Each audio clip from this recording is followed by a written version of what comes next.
Welcome to the Everything Embodiment Podcast, where I will help you find peace, understanding, and love all within your human body, enhancing your mind-body connection through the exploration of vast ideas, concepts, and modalities, discussions all meant to propel you along your own unique spiritual journey.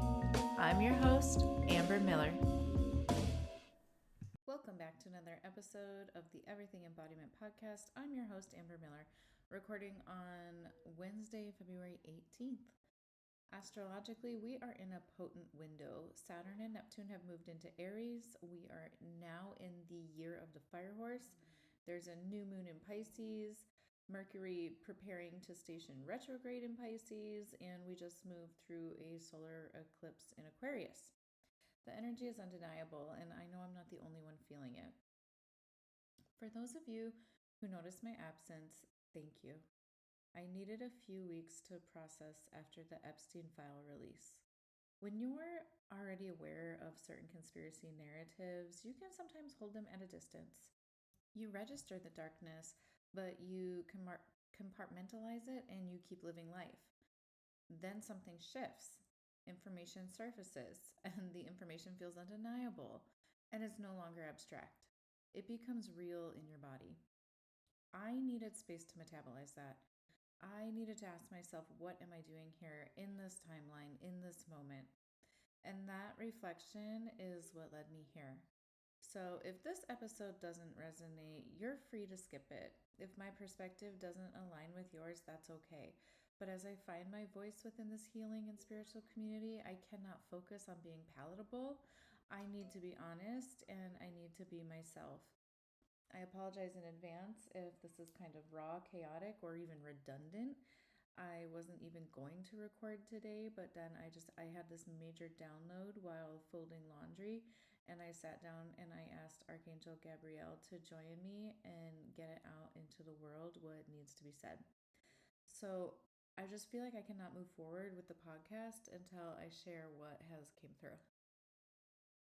And when I was speaking just now, my lights flickered and I just saw like a spirit orb out of the corner of my eye, and that doesn't usually happen. So I take that either as a sign to stop or keep going. I'm going to keep going.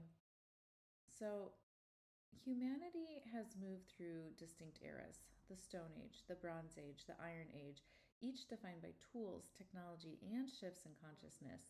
We often reference the Enlightenment of the late 1600s as a pivotal turning point, but it feels like we are standing at the edge of another threshold in a new age, and a new age doesn't emerge without friction. There's common messaging circulating in the spiritual spaces. In order to evolve into higher consciousness, the darkness, both within ourselves and within the world, must be brought into the light. This isn't just personal shadow work, it's a collective process. The crimes, abuses, and corrupt systems that have long operated in secrecy are surfacing, forcing us to confront what has been hidden. Bringing these realities into awareness doesn't mean we become the darkness. It means we meet it with clarity, discernment, and compassion.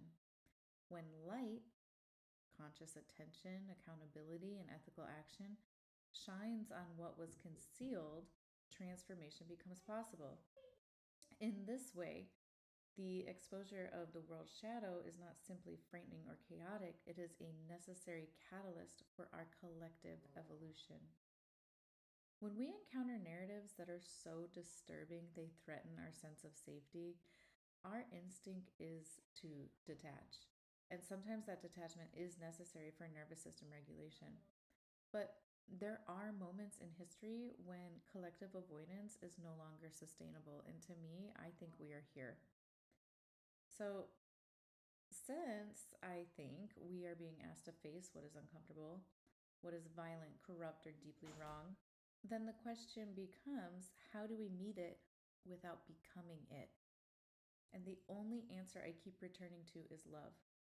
If we are truly entering a new age, perhaps it isn't defined by technology or power, but by our capacity to transmute what we uncover. That work starts within. I keep receiving the same message, and I've talked about it here in the podcast: build your community. And if I'm being honest, I've been sitting with that for a long time without acting on it. I've contemplated it, I've journaled, I've interpreted it metaphorically, but I haven't fully moved. And over the last few weeks, in the quiet detachment, in turning inward, I started to understand at least one layer of what that message means to me. So let me break it down. I believe the present moment is a collection of current beliefs. A thought repeated often enough becomes a belief, and beliefs shape perception, and perception shapes reality. So when the world presents us with evidence of darkness, not a subtle shadow, but blatant harm, my instinct is no longer to only look outward. I've started asking myself different questions. Where have I been a darker version of myself? Where have I withheld love? Where have I lied to myself or to others to stay comfortable? Where have I spoken to myself with cruelty? Where have I had the opportunity to meet somebody with compassion and instead chosen judgment? If we are co creating this present through the beliefs we rehearse daily, then community isn't just about gathering bodies, it's about gathering consciousness. It's about becoming aware of the inner narratives we're contributing to the collective field. Maybe building community begins with radical self honesty. Because if thoughts become beliefs and then beliefs become the world we're living in, then the most revolutionary thing we can do is examine the thoughts we are practicing, especially the ones about ourselves. That to me feels like the beginning. So now when I move into thinking about spreading love in the world, I start with my inner world, and that includes me.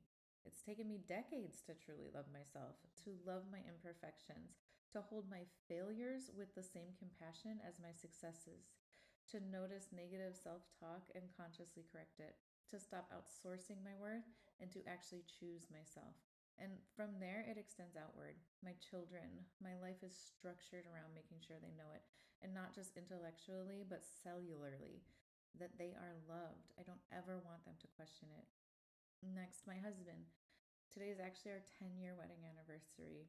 And while choosing love in every single moment isn't always effortless, we've been together almost 17 years now. It is an intentional decision over and over again. Now we move to extended family.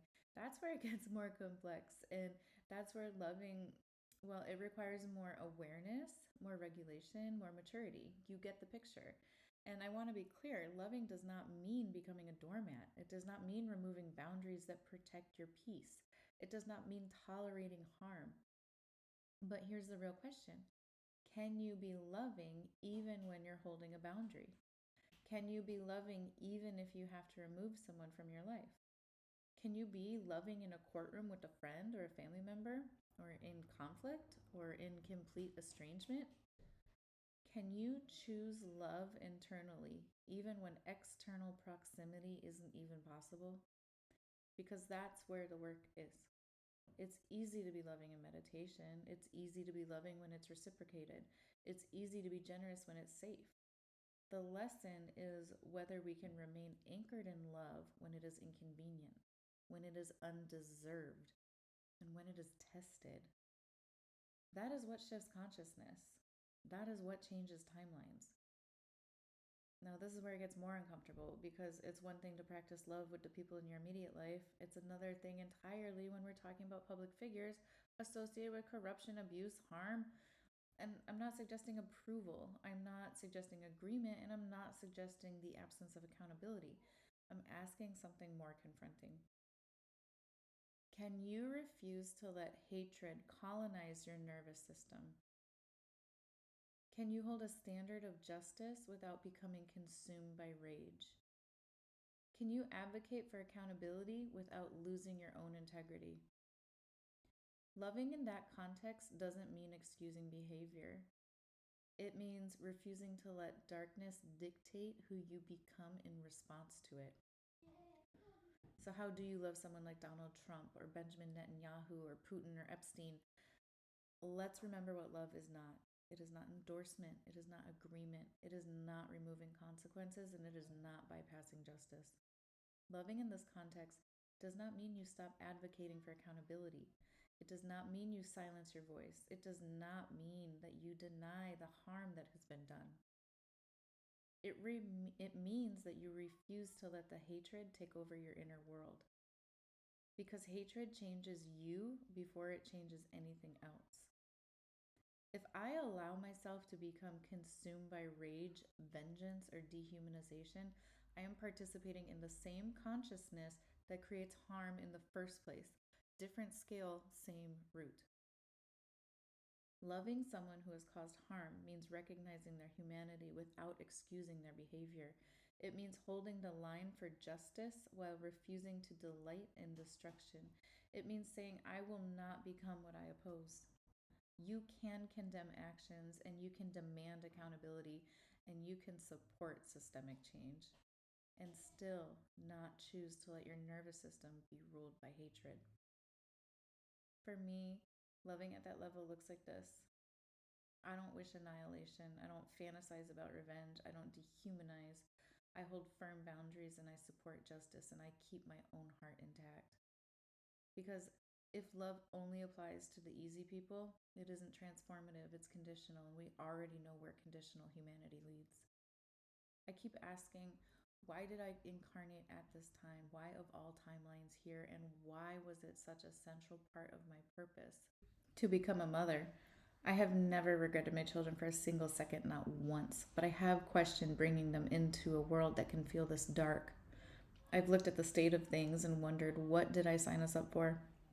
And every time I dive into that question, I'm reminded of something deeper. This Earth School, as chaotic and heavy as it can feel, it is a gift. It's not easy or polished, but it is catalytic. And even right now, as I reflect on it, I see a spiral in my mind's eye. Not a circle, not a straight line, a spiral. So throughout history, we revisit these themes of power, corruption, love, awakening, but each time at a higher level of awareness. The darkness isn't proof that we're doomed. It's evidence that what was hidden is being revealed, so it can no longer operate the same way. So maybe we chose to be here for that. And maybe we chose to raise children in a time where consciousness is accelerating. If this is a turning point in human consciousness, then the work isn't abstract. It's daily, it's relational, it's intentional. It's choosing to love when it would be easier to harden. It's building community instead of isolating. It's examining our own shadows while demanding accountability in the world. That's the spiral.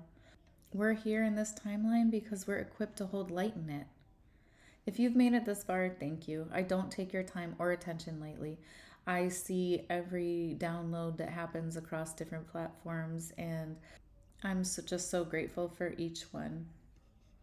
At Everything Embodiment, I'm moving through a period of recalibration as I've been getting more honest with myself about why I'm here and what I'm here to offer and what I even want to offer. I've decided to take down all of my current offerings for now. I'm consolidating what I do into something more cohesive, more aligned, and ultimately more useful, something that feels like a true extension of me. So consider this a transition phase, an evolution. In the meantime, you can continue to find me here on the podcast each week, or mostly each week, I should say. And if this episode resonated, I would genuinely appreciate you rating, following, or sharing the show. It helps the podcast reach more listeners, and it keeps it visible in the algorithm. I don't run ads, and I don't monetize this space, so word of mouth and engagement are the primary ways this work grows. I feel like this was maybe an intense episode, but I just wouldn't be me if I didn't address what was going on in the world and how I'm choosing to navigate it. Thank you so much for being here, and I'll see you next week.